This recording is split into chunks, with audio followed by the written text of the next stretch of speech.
Ma'asyiral muslimin yang dimuliakan Allah Subhanahu wa taala, karena malam ini masuk kepada malam Jumat, maka pembahasan pada malam hari ini kita akan membahas sedikit tentang rahasia di balik surah Al-Kahfi. Karena kita tahu bahwa Islam menganjurkan kepada umatnya bahwa setiap kita masuk di hari Jumat, kita disunahkan untuk membaca surah Al-Kahfi. Ada apa dengan surah ini? Kenapa surah ini dianjurkan untuk dibaca? Apa keistimewaannya? Apa rahasia yang ada di dalamnya? Maka malam ini, walaupun waktu yang sangat singkat, kita akan mencoba membuka rahasia tentang surah Al-Kahfi. Pertama kita akan bahas tentang keistimewaannya dulu. Ma'asyiral muslimin yang dimuliakan Allah Subhanahu wa taala, disebutkan di dalam Sahih Muslim secara marfu sampai kepada Nabi sallallahu alaihi wasallam. Kata Nabi sallallahu alaihi wasallam, "Man hafidha asyra ayatin min awwali suratil kahfi usima minad dajjal." Barang siapa yang menghafal 10 ayat saja di awal-awal surah Al-Kahfi, maka Allah Subhanahu wa taala akan jamin dia dan Allah berikan penjagaan dari fitnah Dajjal. Dari sini menunjukkan bahwa surah Al-Kahfi ini keistimewaannya adalah bisa menjaga hamba Allah dari fitnah yang paling besar, yakni munculnya Dajjal. Karena Nabi SAW mengatakan tidak ada fitnah yang lebih besar dibandingkan fitnah Dajjal.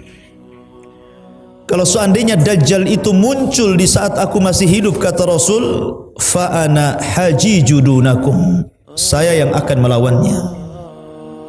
Tetapi kalau Dajjal itu hidup di saat aku wafat, kata Rasul, kullu nafsin dha'iqatul maut, setiap jiwa siap-siap mati. Kalau tidak ikut Dajjal, maka dia akan dibunuh Dajjal. Lah, salah satu perlindungan dari fitnah yang sangat besar, yang seluruh para nabi dan rasul memperingatkan dari fitnah ini dengan cara membaca surah Al-Kahfi. Apakah semuanya? Ternyata tidak, hanya 10 ayat saja. Tapi kalau seandainya antum membaca seluruh surah Al-Kahfi, tentu lebih baik. Tetapi 10 awal inilah yang kemudian kata Nabi SAW, barang siapa yang menghafal 10 awal surah Al-Kahfi, dalam riwayat 10 akhir, maka Allah Subhanahu wa taala akan menjaga dari fitnah Dajjal. Ma'asyiral muslimin yang dimuliakan Allah Subhanahu wa taala, dari sini ikhwatu fiddin dimuliakan Allah Subhanahu wa taala, surah ini terangkai daripada penjagaan dari fitnah-fitnah. Karena surah ini membicarakan tentang beberapa kisah, dan kisah itu diarahkan ke masing-masing fitnah. Pertama, kita bercerita tentang Ashabul Kahfi. Ashabul Kahfi difitnah tentang masalah apa? Tentang masalah akidah dan agama. Sehingga kita nanti akan mendapatkan pelajaran bagaimana kita melindungi dari fitnah agama ini, fitnah akidah dan keyakinan. Kemudian yang kedua, nanti ada kisah namanya Sahibul Jannatain, pemilik 2 kebun. Dan ini menceritakan tentang fitnah harta. Nanti kita akan ceritakan bagaimana isinya, tentang kisahnya ini, dan bagaimana supaya kita terhindar dari fitnah ini. Kemudian di sana ada kisah Nabi Musa alaihi salatu wassalam dan kisah Khidir. Ya, dan ini bicara tentang ilmu, pentingnya ilmu. Dan yang terakhir kita nanti akan bicara tentang kisah Raja Dzulqarnain. Ini tentang fitnah kekuasaan. Dan semua kisah-kisah ini mengajarkan kepada kita tentang bagaimana supaya kita terhindar dari fitnah yang berkaitan dengan akidah dan agama, fitnah yang berkaitan dengan dunia, fitnah yang berkaitan dengan pengetahuan, dan fitnah yang berkaitan dengan kekuasaan. Nah, surah ini mengajarkan bagaimana kita terhindar dari 4 macam fitnah ini. Ma'asyiral muslimin yang dimuliakan Allah Subhanahu wa taala. Al-Kahfi, apa itu kahfi? Kahfi itu artinya gua. Artinya sebuah lubang yang ada di perbukitan, itu namanya Al-Kahfi. Dan tujuan Al-Kahfi ataupun gua tersebut yang dimasuki oleh anak-anak muda itu untuk supaya terlindung dari kezaliman. Itulah yang dimaksudkan anak-anak muda kenapa sembunyi di gua itu. Tujuannya untuk melindungi diri dari kekejaman sang raja. Dan seolah-olah kalau kita perhatikan nanti kisah Al-Kahfi dari awal sampai akhir, itu ada pelajaran besar khususnya bagi umat Rasul sallallahu alaihi wasallam. Seolah-olah Al-Kahfi ini atau surah Al-Kahfi ini mengajarkan kepada kita banyak pelajaran bagaimana kita menghadapi fitnah ini. Dahulu Ashabul Kahfi di awalnya mereka masuk ke dalam gua, kemudian mereka berdiskusi soal agama dan bagaimana cara menyelamatkan orang dari kezaliman. Maka di zaman Nabi sallallahu alaihi wasallam juga demikian. Islam tidak langsung menyebar kemana-mana kan? Nabi sallallahu alaihi wasallam sembunyi di mana? Di rumah Arqam bidaril Arqam. Nabi sallallahu alaihi wasallam sembunyi di rumah ini dulu. Kemudian menggembleng sedikit banyak para sahabat yang datang, baru kemudian Nabi sallallahu alaihi wasallam selama 10 tahun mendidik para sahabat yang hanya bisa dihitung oleh jari di rumah Arqam bidaril Arqam. Setelah hijrah baru kemudian Islam menyebar di Madinah, belakangan menyebar ke seantero dunia. Jadi tidak langsung dakwah itu ujug-ujug berhasil gitu kan. Ada tahapan-tahapan sebagaimana dilalui oleh Nabi sallallahu alaihi wasallam dan pelajaran besar dari kisah Ashabul Kahfi ini. Ma'asyiral muslimin yang dimuliakan Allah Subhanahu wa taala. Cukuplah kemuliaan kisah tentang Ashabul Kahfi sampai-sampai Allah jadikan satu nama surah dalam Al-Quran namanya surah Al-Kahfi. Bahkan Nabi SAW menyebutkan lewat lisannya dalam hadis yang dikeluarkan Imam Muslim, falyaqra alaihi fawatiha suratil kahfi. Barang siapa yang ingin terhindar dari fitnah Dajjal, silahkan baca awal-awal surah Al-Kahfi. Keluar dari lisan Nabi SAW kalimat Al-Kahfi. Dan Allah Subhanahu wa taala menjadikan salah satu nama dalam Al-Quran surah Al-Kahfi. Ma'asyiral muslimin yang dimuliakan Allah Subhanahu wa taala. Hebatnya dalam surah ini ikhwan, Allah Subhanahu wa taala mulakan dengan kalimat alhamdulillah. Dan tidak banyak Al-Quran yang memulakan kalimat alhamdulillah ini kecuali di beberapa surah saja. Pertama surah Al-Fatihah, alhamdulillahirabbil alamin. Kemudian surah Al-An'am, kemudian surah Al-Kahfi, kemudian surah As-Saba, dan surah Fatir. Jadi cuma 5 surah yang diawali kalimat alhamdulillah. Sebagaimana di sini, alhamdulillahilladzi anzala ala abdihil kitab wa lam yaj'al lahu iwaja. Allah mulakan dengan kalimat alhamdulillah. Kemudian hebatnya lagi, ayat ini atau surah ini dimulai tentang masalah tauhid dan diakhiri dengan tauhid. Diawali dengan tauhid dan diakhiri dengan tauhid. Dan itulah dakwah para nabi dan rasul. Karena tauhid itu awal kewajiban seorang manusia dan akhir kewajiban seorang manusia.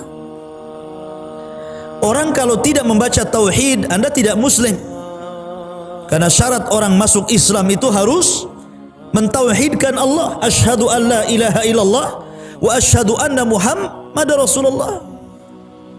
Dan ketika Anda wafat, juga Nabi SAW mengatakan, man kana akhiru kalamihi la ilaha illallah dakhalal jannah. Siapa yang akhir ucapannya la ilaha illallah, maka dia masuk surga. Makanya Nabi SAW 5 hari sebelum wafatnya berpesan kepada umat manusia, la'natullahi alal yahud ittakhadhu qubur anbiya'ihim masajid. Laknat Allah kepada orang Yahudi dan Nasrani yang mengambil kuburan-kuburan nabi mereka dijadikan tempat sujud. Diingatkan tuh tentang tauhid 5 hari sebelum wafatnya. Dari sini maka kata Syekh Saleh Fauzan hafizahullahu ta'ala mengatakan bahwa tauhid adalah awal kewajiban seorang muslim dan akhir kewajiban seorang muslim. Dan surah Al-Kahfi demikian, diawali dengan tauhid. Alhamdulillah, segala puji hanya milik Allah. Ini tauhid artinya. Karena memang tidak ada zat yang pantas dipuja dan dipuji kecuali Allah semata. Dan Allah akhiri dalam surah Al-Kahfi dengan kalimat, Qul innama ana basyarum mithlukum yuha ilayya annama ilahukum ilahun wahid. Katakan ya Muhammad, sesungguhnya saya manusia seperti kalian. Diwahyukan kepadaku bahwa Tuhan kalian adalah Tuhan yang satu.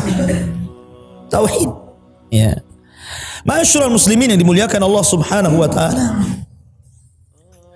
Kemudian juga ikhwan, tadi saya singgung bahwa surah ini menyebutkan tentang ra'sul fitan, tentang fitnah-fitnah yang paling besar yang melanda umat manusia. Pertama tentang fitnah agama, dan itu yang paling besar ya. Fitnah agama itu paling besar ya. Karena Imam Ibnul Qayyim rahimahullah ta'ala mengatakan, semua nikmat yang Allah turunkan kepada kita tidak lebih besar daripada nikmat hidayah. Semua musibah yang ditimpakan kepada manusia tidak sebesar musibah kesesatan. Makanya fitnah yang terbesar itu bicara tentang fitnah agama. Itulah yang kemudian Nabi SAW selalu berdoa kepada Allah Subhanahu wa ta'ala agar ditetapkan dalam agamanya. Allahumma ya mukallibal qulub tsabbit qalbi ala dinik. Wahai zat yang membolak-balikan hati, tetapkan hatiku di atas agamamu. Ya. Ini fitnah yang paling besar. Kemudian di sana ada fitnah harta. Dan ini fitnah bagi umat Rasulullah. Setiap umat Allah berikan fitnah, dan fitnahnya umat ini kata Rasul adalah fitnatul mal, fitnah harta. Kemudian di sana ada fitnah tentang ilmu. Kemudian di sana ada fitnah tentang kekuasaan. Tapi ma'asyiral muslimin yang dimuliakan Allah Subhanahu wa taala, surah Al-Kahfi ini dikatakan oleh Abdullah bin Mas'ud radhiyallahu an termasuk itaqul uwal, termasuk surah yang awal-awal turun kepada Nabi sallallahu alaihi wasallam. Adapun tentang sebab turun surah ini, kita tahu bahwa ketika orang-orang musyrik itu ragu-ragu dengan agama Nabi sallallahu alaihi wasallam, maka mereka mencoba mencari tahu tentang keberadaan agama Rasul. Kemana? Ke Madinah. Karena di Madinah itu penuh dengan Yahudi, dan mereka menganggap Yahudi itu ahlul kitab. Berangkatnya orang-orang musyrik ini dari Mekah ke Yathrib, ke Madinah.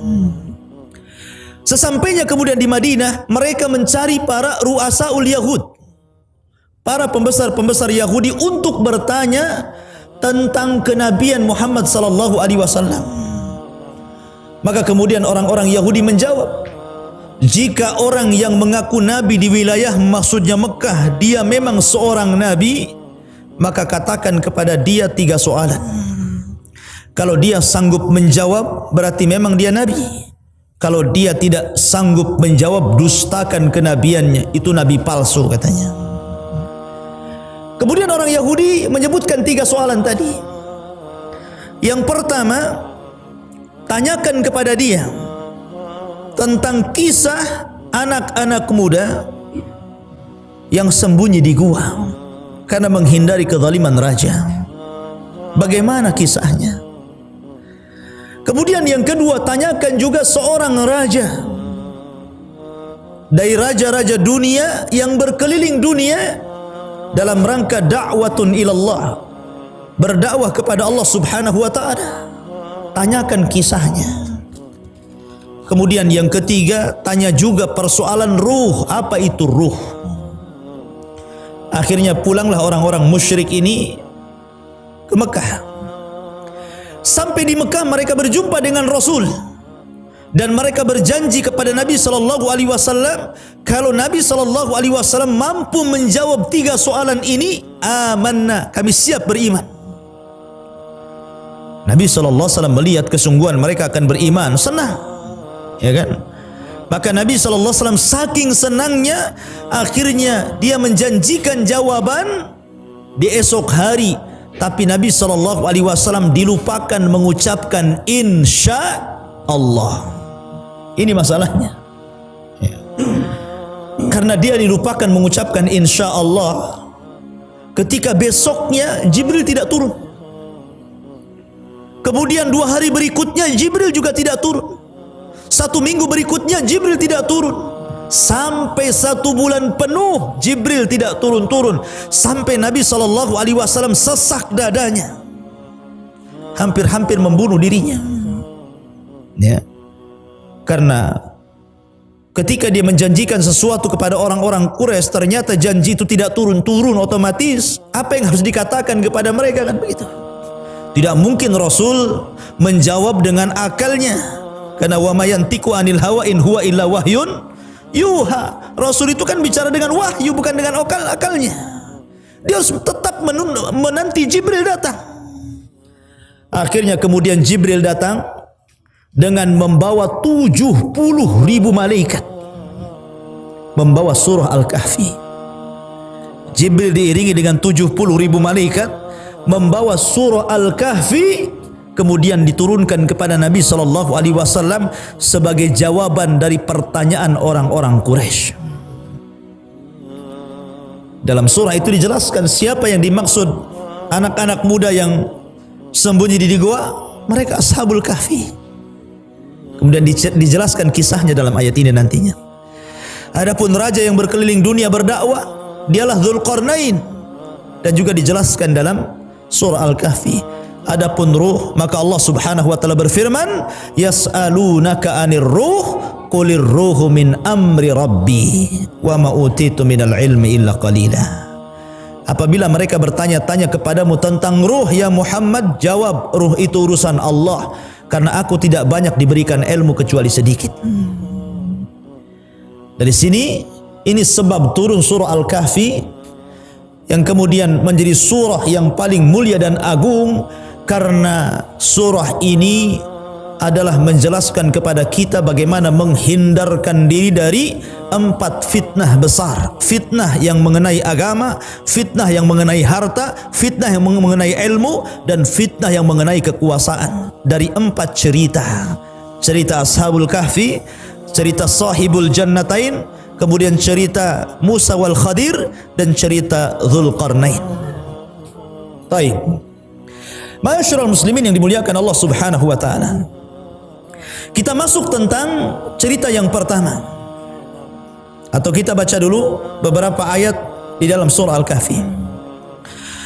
Allah Subhanahu wa taala mengatakan, alhamdulillahilladzi anzala ala abdihil kitaba wa lam yaj'al lahu iwaja.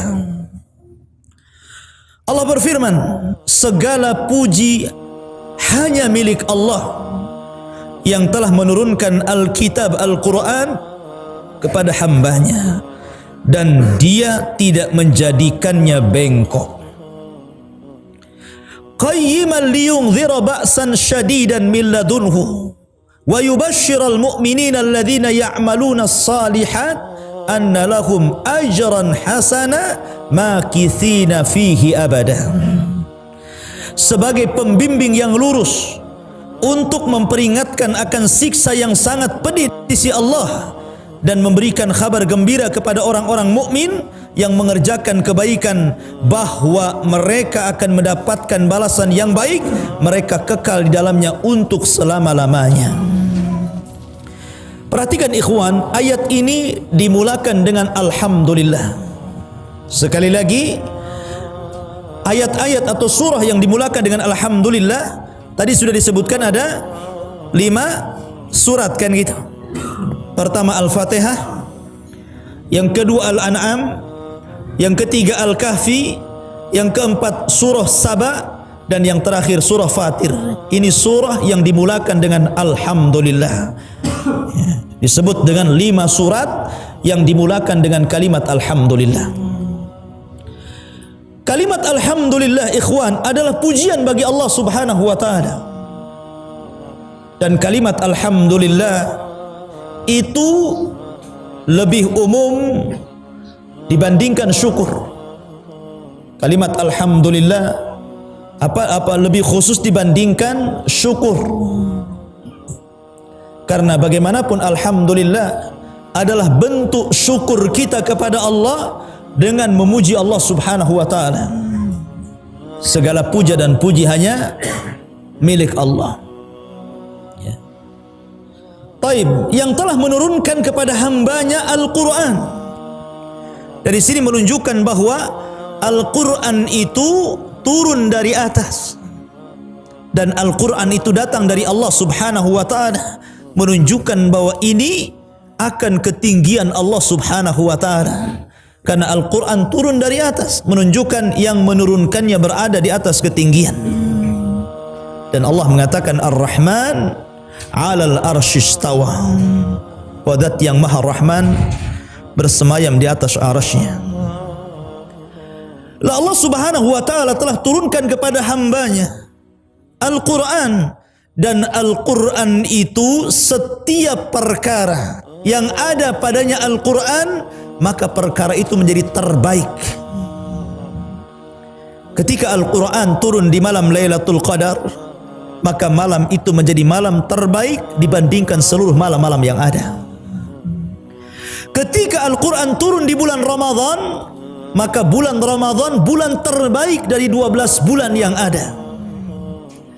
Ketika Al-Quran turun kepada Nabi SAW, maka Nabi SAW Rasul terbaik dari seluruh para Nabi dan Rasul.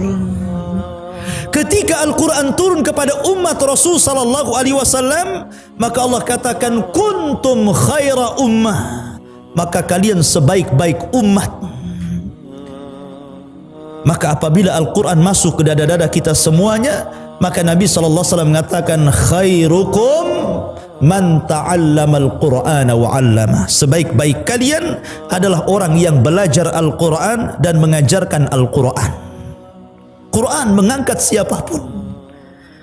Kata Umar bin Khattab, sadaqan Nabi sallallahu alaihi wasallam alladhi qala innallaha yarfa'u bihadzal kitaba aqwaman. Kata Umar, sungguh benar apa yang diucapkan Rasul. Terkadang Allah mengangkat umat ini karena Al-Quran. Jadi kalau kita ingin jaya, ingin terangkat umat ini, maka amalkan Al-Quran. Karena hanya dengan Al-Quran umat ini akan diangkat Allah Subhanahu wa ta'ala. Ma'asyiral muslimin yang dimuliakan Allah Subhanahu wa ta'ala, Al-Quran yang diturunkan itu alam yaj'al lahu iwaja, tidak menjadikan bengkok. Karena walau kana min indi ghairillahi lawajadu fihi ikhtilafan katsira. Kalau Al-Quran itu bukan datang dari sisi Allah, tentu akan banyak masalah di dalamnya. Tapi karena Quran itu datang dari Allah, tidak ada masalah dengan Quran, tidak saling bertentangan isinya. Bahkan Quran itu menjadi liyungdhira ba'san syadida, sebagai pembimbing yang lurus. Orang ikhwan kalau berhukum dengan hukum Al-Quran, berpedoman dengan pedoman Al-Quran, berkeluarga kembali bagaimana Al-Quran mengajarkannya, berbisnis bagaimana Al-Quran mengajarkannya, bermuamalah bagaimana cara mengajarkan bermuamalahnya, maka hidup ini akan tenang karena dibimbing Quran. Tapi kalau jauh dari Quran, maka orang tidak mungkin terbimbing. Dari sini ikhwan pentingnya belajar Al-Quran. Ini permulaan ayat, ikhwatu fini, muliakan Allah subhanahu wa ta'ala, mengajarkan kepada kita tentang pentingnya kembali kepada Al-Quran dan beramal dengan amal saleh. Karena orang yang seperti itu lahum ajran hasana, Allah akan berikan berita yang baik atau balasan yang baik. Taib, saya tidak akan membahas seluruh ayat, tetapi saya akan menukilkan beberapa karena kita bicara tentang fawaid, faedah rahasia di balik surah Al-Kahfi. Kalau kita baca satu-satu dan dijelaskan tidak akan selesai. Kita akan bicara tentang fitnah yang tadi saya sebutkan. Pertama, fitnah yang berkaitan dengan agama. Masuk kita pada cerita Al-Kahfi. Ma'asyiral muslimin yang dimuliakan Allah subhanahu wa ta'ala, bicara tentang Al-Kahfi atau Ashabul Kahfi. Memang Al-Quran tidak menyebutkan tentang masanya di mana, pada zaman siapa, waktunya kapan, tidak dijelaskan dalam Al-Quran. Akan tetapi ikhwatu fillah muliakan Allah subhanahu wa ta'ala, ada orang-orang yang kemudian ahli sejarah berijtihad tentang kapan terjadinya Ashabul Kahfi ini. Ada dua versi cerita yang ingin saya ceritakan. Versi yang pertama, bahwa ini terjadi setelah Isa Al-Masih diangkat Allah subhanahu wa ta'ala.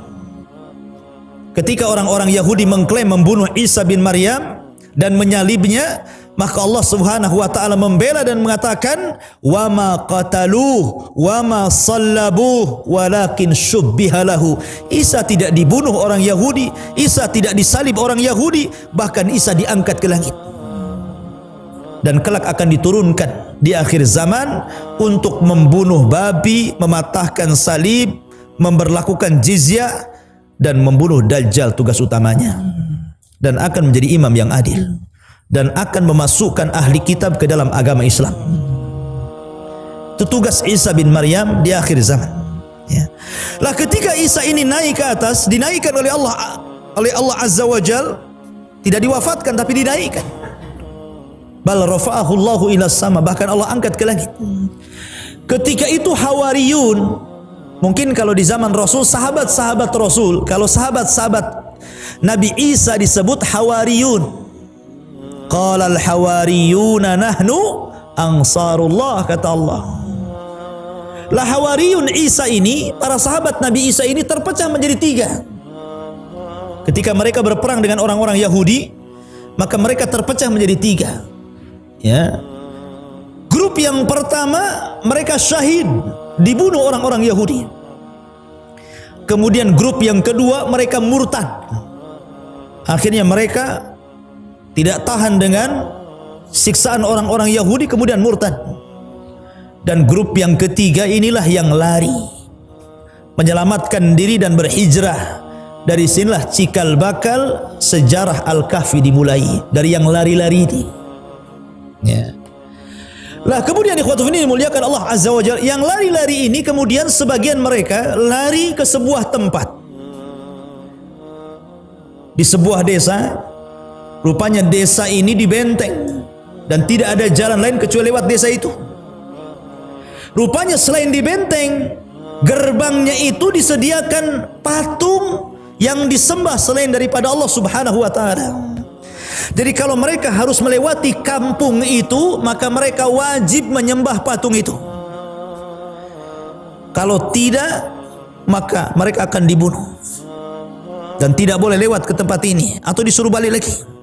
Sementara mereka itu menghindar dari kejaran orang-orang, harus menyelamatkan dirinya. Tidak ada jalan lain kecuali lewat kampung ini. Sementara ketika mau masuk disuruh nyembah patung. Ini fitnah agama namanya. Ya. Akhirnya kemudian mereka tidak mau dan mengatakan, saya tidak mungkin menyembah patung kalian, karena sesembahan saya adalah la ilaha illallah. Tidak ada sembahan yang berhak disembah kecuali Allah. Akhirnya mereka tidak diizinkan melintasi kampung itu, karena tidak mungkin balik lagi ke belakang. Terpaksa mereka tinggal di luar kampung. Kemudian mereka membuat hammam, membuat kamar mandi lah, tempat buang hajat gitu kan. Mereka pisahkan, tidak ikhtilat. Yang sini laki-laki, yang sini perempuan. Ya. Rupanya oleh orang-orang kampung pun demikian. Apabila mereka keluar kampung, mereka menggunakan hammam, kamar mandi orang-orang ini. Begitu. Sampai suatu ketika putra raja yang menguasai kampung itu keluar bersama seorang perempuan. Tapi perempuan ini bukan istrinya. Ya, keluar. Ya. Kemudian ketika keduanya hendak buang hajat, tidak ada tempat kecuali harus meminjam dua kamar mandi tadi, dan sudah diberlakukan tentang tidak boleh ikhtilat. Kalau yang perempuan ini kamar mandinya, kalau laki-laki ini kamar mandinya, dan harusnya seperti itu. Ya. Sampai hari ini harusnya seperti itu, bukan terjadi Ashabul Kahfi saja. Tidak boleh ikhtilat kita. Tetapi karena dia merasa anak raja dan mengatakan saya ini anak raja, yang berhak mengatur hukum saya bukan kalian, kalian orang asing. Akhirnya kemudian tidak diindahkan nasihatnya, masuk dia ke kamar mandi, dua-duanya, akhwat dan ikhwan, masuk ke dalam kamar mandi. Maka melihat mereka sudah bermaksiat kepada Allah Azza wa Jal, anak-anak muda yang lari dari kepungan orang Yahudi ini berdoa kepada Allah, Allahumma annahum qad asaik faf'al ma syi'ta ya Allah. Karena mereka sudah bermaksiat kepadamu, terserah engkau mau buat apa mereka. Akhirnya Allah kirim azab kepada mereka, kemudian keduanya wafat di dalam kamar mandi. Ya. Akhirnya kemudian kewafatan putra raja ini, putra penguasa daerah itu, sampai kepada bapaknya, kan raja bapaknya. Oh, marah. Dikiranya yang membunuh siapa? Anak-anak muda itu kan. Ya. Karena marah dia siapkan pasukan. Lah anak-anak muda ini ketakutan mendengar dia akan diserang. Akhirnya mereka pergi ke hutan, ke gunung sana kan. Sampai di gunung dia ketemu dengan pengembala kambing. Kemudian mengajarkan tauhid, akhirnya pengembala kambing ini ikut dia. Lah kebetulan dia membawa kambing dan anjing yang menjaga kambing-kambing itu. Kemudian dia berdoa, ya Allah, kalau memang yang diajarkan anak-anak muda itu benar, tolong sampaikan kambing-kambing ini ke pemiliknya. Ya. Akhirnya kemudian betul, Allah Subhanahu wa taala antarkan kambing-kambing itu ke pemiliknya, tapi anjingnya tidak mau pulang, malah ikut dengan sang penggembala ini. Maka nanti dalam Ashabul Kahfi itu ada anjing, ada cerita anjing di situ. Ya. Anjingnya ikut. Sampai akhirnya kemudian mereka sudah sore, mereka berpikir nih gimana nih besok nih. Ya, akhirnya mereka ingin istirahat di gua gitu kan. Masuklah mereka ke dalam gua. Dari situlah kemudian Allah ceritakan mereka ditidurkan. Ini kisah yang pertama. Kisah yang kedua, atau versi yang kedua, bahwa anak-anak muda itu adalah anak-anak raja, anak-anak perdana menteri, sebenarnya orang-orang hebat. Bapaknya itu ada yang jadi menteri, ada yang jadi pokoknya para pejabat negara. Tapi Allah Subhanahu wa taala berikan hidayah kepada anak-anak muda itu, sehingga mereka tidak menyembah sesembahan kaumnya, tetapi mereka menyembah Allah Subhanahu wa taala. Allah berikan hidayah diam-diam, tetapi Allah berikan hidayah itu bukan serentak, masing-masing berjamaah, tapi masing-masing, di mana satu dengan yang lain tidak tahu bahwa mereka itu diberikan hidayah. Ya. Ketika kemudian suatu ketika kerajaan mengadakan semacam ihtifal ulang tahun untuk memuliakan Tuhan mereka, berhala mereka, keluarlah mereka semuanya. Tapi setelah kemudian anak-anak muda ini bergabung dengan ulang tahun itu, merasa tidak serak. Ini apa ini? Masa Tuhan disembah selain Allah Azza wa Jalla, macam-macam. Akhirnya dengan fitrahnya dia keluar dari ulang tahun penyembah berhala itu. Kemudian mereka satu sembunyi di gua. Rupanya ada lagi anak muda datang, kemudian duduk di sampingnya. Rupanya ada lagi datang, sembunyi duduk di sampingnya. Akhirnya jumlahnya sampai 7. Ya. Kemudian barulah tadinya diam-diam saja orang-orang itu. Kenapa? Takut salah ngomong. Ya, kalau saya kritik orang-orang itu, rupanya ini nggak sepaham dengan saya. Nanti pula dilaporkan sama orang-orang itu. Jadi masing-masing diam orang itu. Tapi kemudian lama-lama membuka suara. Rupanya anak-anak muda yang kumpul itu misinya sama. Ya kan? Mereka menghindari orang-orang yang menyembah berhala, kemudian bersembunyi di gua itu. Subhanallah. Ya, Allah kumpulkan rupanya anak muda itu di gua itu. dengan misi yang sama, tidak suka dengan kesyirikan bangsanya. Mereka Allah berikan tauhid. Dari situ ikhwatu fiddin muliakan Allah Azza wa Jalla, orang-orang ini bingung harus mempertaruhkan agamanya. Kalau mereka pulang kembali, maka mereka pasti mati dan dirajam.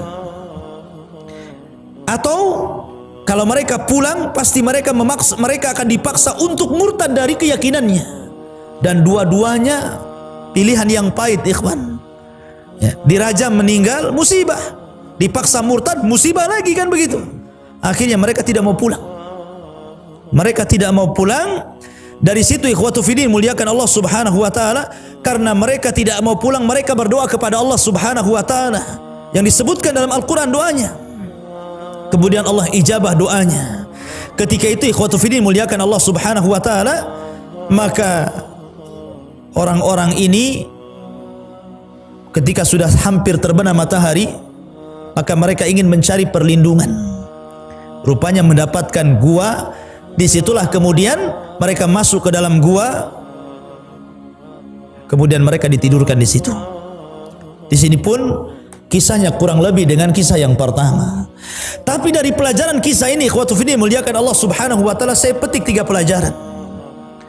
Yang pertama, bagi anak-anak muda ini, Al-Kahfi atau gua itu lebih indah dibandingkan istana-istana mereka yang ada di kota. Karena mereka lebih mempertahankan akidah dan tauhid dibandingkan harus mempertaruhkan keduanya dan murtad dari agamanya. Subhanallah.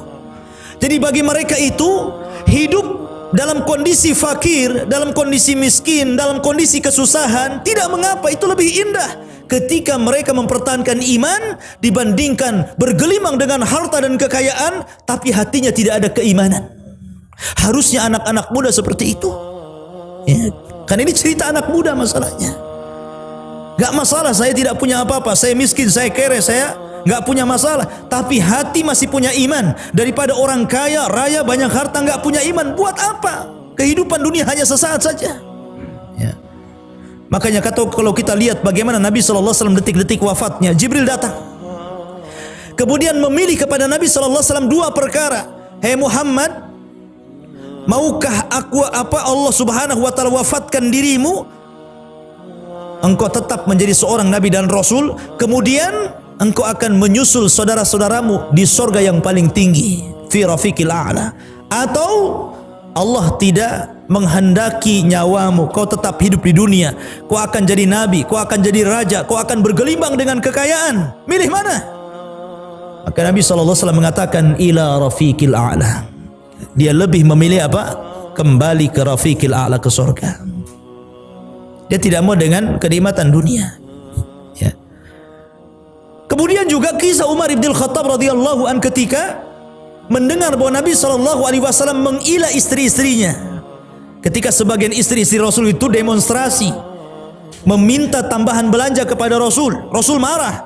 Akhirnya Rasul keluar dari rumahnya, kemudian membuat tenda di sekitar Masjid Nabawi, kemudian tinggal di situ sendirian. Tidak mau pulang ke rumah hampir 1 bulan. Sehingga kemudian Umar marah kepada Hafsah putrinya, Abu Bakar marah sama Aisyah putrinya, seolah-olah mereka menyakiti Nabi SAW.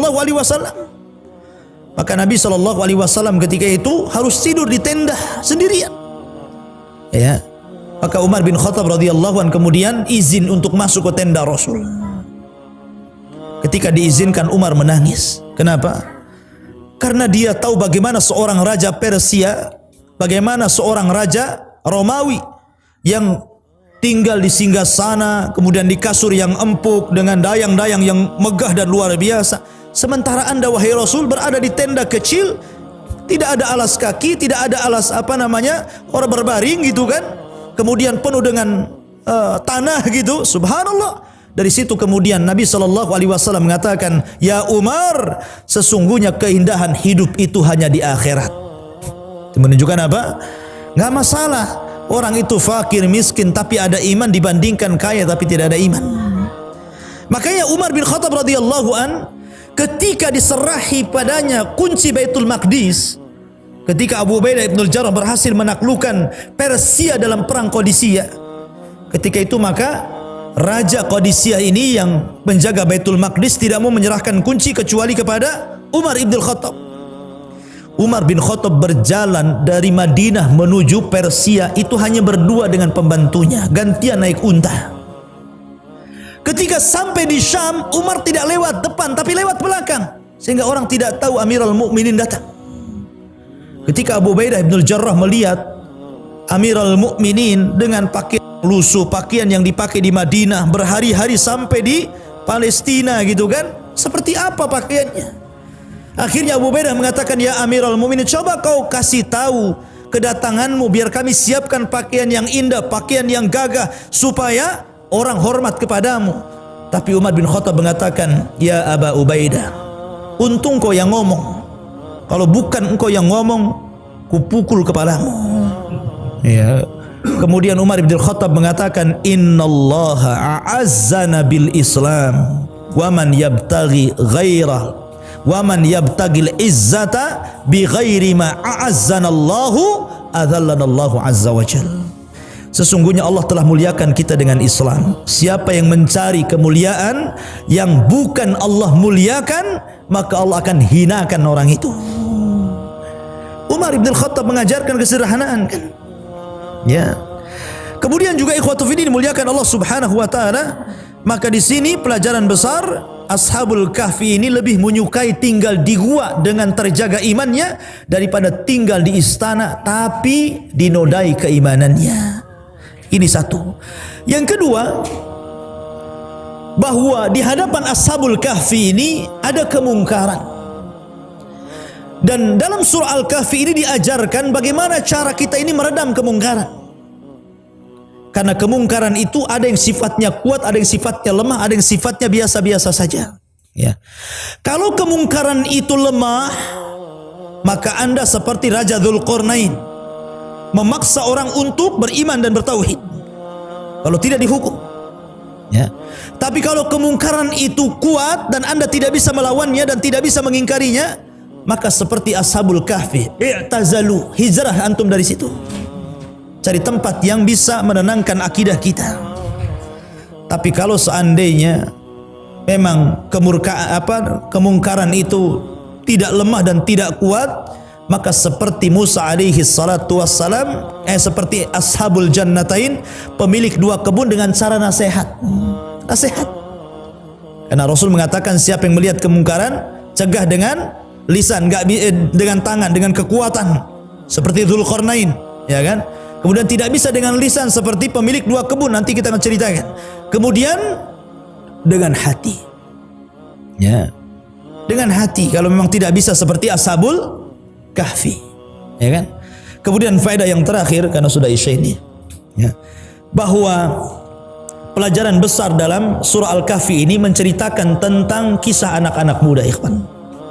Antum ini anak-anak muda, saya lihat orang tua hanya 1, 2, 3 aja. Lebihnya anak muda semua. Ya.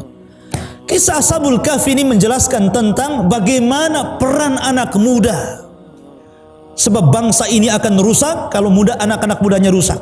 Bangsa ini akan baik kalau anak-anak mudanya baik. Bagaimana Nabi SAW mengajarkan anak-anak muda coba? Nabi SAW memberikan semangat spirit kepada anak-anak muda. Suatu ketika Abdullah bin Umar, kita tahu kebiasaan Rasul kalau sholat subuh itu duduk bersama para sahabat bertanya, ada yang mimpi nggak kalian? Kalau ada yang mimpi ngomong, kemudian Rasul mentakwilkannya. Akhirnya kata Abdullah bin Umar, ya Allah berikan mimpi kepadaku supaya aku bisa bertanya mimpiku kepada Rasul. Namanya anak-anak, anak muda. Akhirnya di malam hari dimimpikan oleh Allah bahwa dia diperlihatkan neraka. Ya kan? Ketika dia lihat neraka, tiba-tiba dia melihat ada orang yang sedang disiksa. Maka kata malaikat yang mengapit dia itu mengatakan, ya Ibna Umar, la taltafit, innaka laysa min ahliha. Jangan kau lihat terus karena kau bukan penghuninya. Akhirnya kemudian dia terbangun, kemudian ingin menanyakan takwilnya kepada Nabi SAW, tapi tidak ketemu. Bertemu dengan saudaranya Hafsah, saudarinya Hafsah. Kemudian ditanyakan kepada Hafsah, tolong sampaikan kepada Rasul, semalam aku bermimpi begini-begini. Maka Hafsah bertemu dengan Rasul, kemudian menceritakan mimpinya Abdullah bin Umar. Kata Nabi SAW, ni'mal abdu abdullah lau kana yusalli minal lail. Seindah-indahnya anak muda adalah Abdullah bin Umar kalau dia mau sholat malam. Akhirnya disampaikan bahwa dia dipuji oleh Nabi, sebaik-baik anak muda adalah Abdullah bin Umar kalau dia sholat malam. Semenjak dia mendengar kalimat sholat malam, dia tidak pernah meninggalkan sholat malam, padahal usia dia itu panjang, 104 tahun baru meninggal. Sejak muda sampai wafat, dia tidak pernah meninggalkan sholat malam. Nah, harusnya spirit anak muda kan begitu, rajin ibadah, rajin ke masjid, karena hanya 7 orang yang dinaungi oleh Allah Subhanahu wa taala di hari yang tidak ada naungan, salah satunya anak muda yang tumbuh di atas ibadah kepada Allah Subhanahu wa taala. Wallahu a'lam bishawab. Sudah Isya. Subhanakallah bihamdika asyhadu an la ilaha illa anta. Sudah Isya belum? Betul ini Isya. Iya. Subhanakallah bihamdika asyhadu an la ilaha illa anta astaghfiruka wa atubu ilaik. Allah taala. Assalamualaikum warahmatullahi wabarakatuh.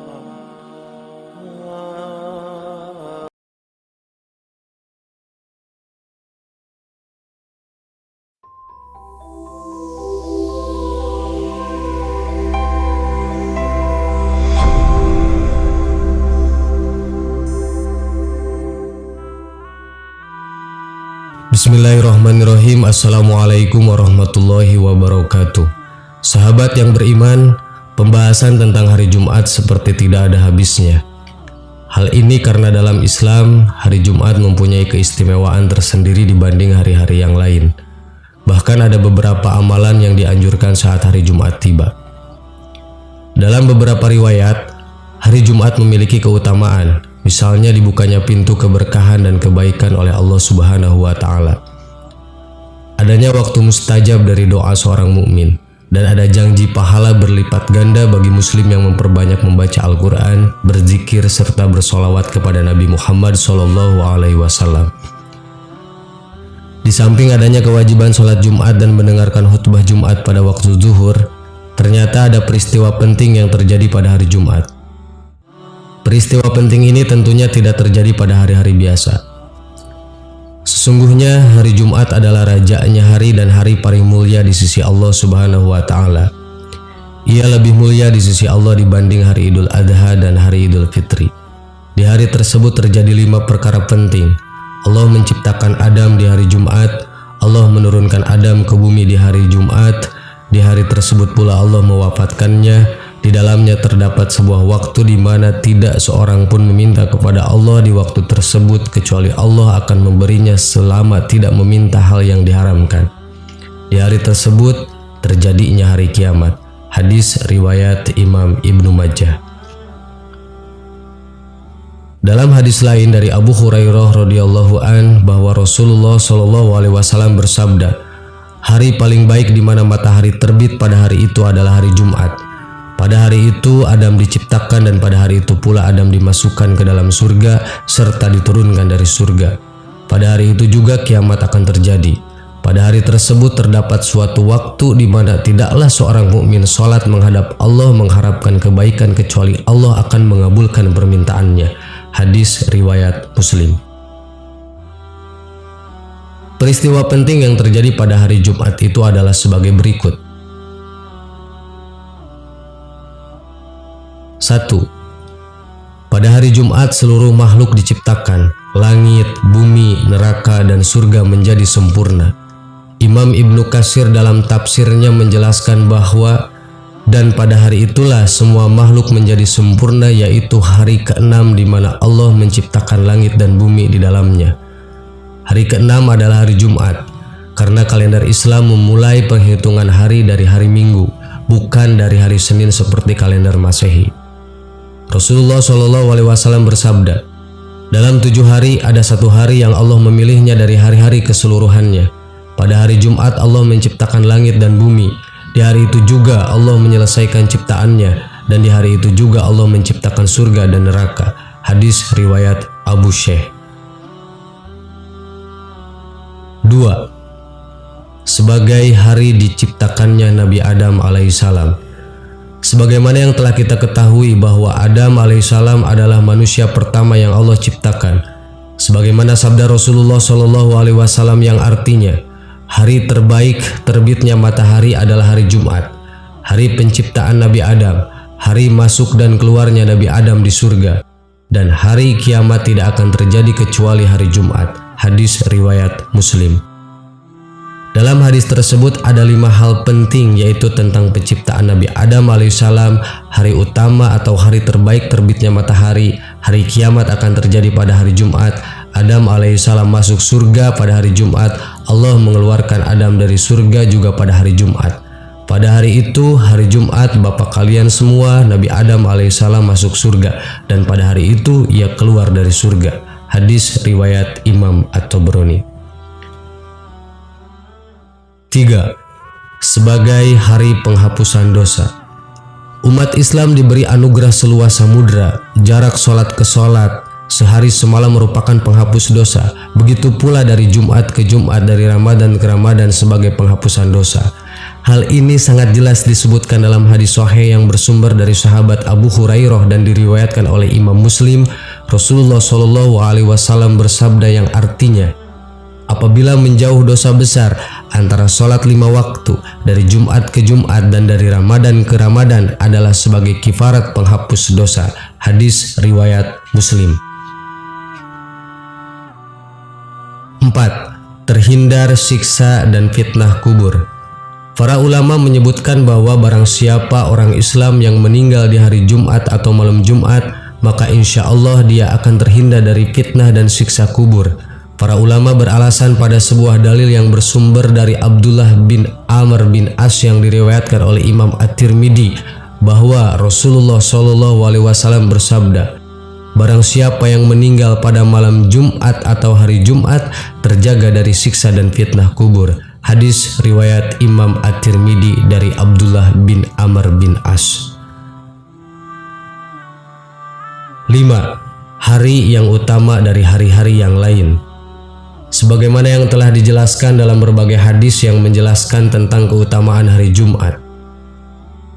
Seperti penciptaan Adam, Adam dikeluarkan dari surga dan dimasukkan juga pada hari Jumat. 6. Terjadinya hari kiamat. Kiamat adalah ranah Allah Subhanahu wa Ta'ala. Kapan akan terjadi dan seperti apa itu adalah aturan dan hak Allah Subhanahu wa Ta'ala. Sebagaimana firman-Nya, manusia bertanya tentang hari berbangkit, katakanlah, sesungguhnya pengetahuan tentang hari berbangkit itu hanya di sisi Allah, dan tahukah kamu hai Muhammad, boleh jadi hari berbangkit itu adalah dekat waktunya. Quran Surat Al-Ahzab ayat 63. Ayat ini dengan jelas menerangkan kapan terjadinya kiamat hanya Allah yang tahu. Akan tetapi Allah juga memberitahu bahwa kiamat akan terjadi pada hari Jumat melalui Rasul-Nya. Rasulullah SAW bersabda, kiamat tidak akan terjadi kecuali di hari Jumat. Hadis riwayat Imam Ahmad, Muslim, dan At-Tirmidzi. 7. Sebagai hari persaksian. Di dalam Al-Quran sedikitnya ada 3 hari yang sangat penting, yaitu hari yang dijanjikan yaitu hari kiamat, hari yang disaksikan yaitu hari Arafah, dan hari persaksian yaitu hari Jumat. Allah Subhanahu wa Ta'ala berfirman, demi langit yang mempunyai gugusan bintang dan hari yang dijanjikan dan yang menyaksikan dan yang disaksikan. Quran Surat Al-Buruj ayat 1-3. Imam Ibnu Katsir, seorang ulama yang pakar di bidang ilmu Al-Quran dan tafsir, menjelaskan lebih rinci ayat tersebut.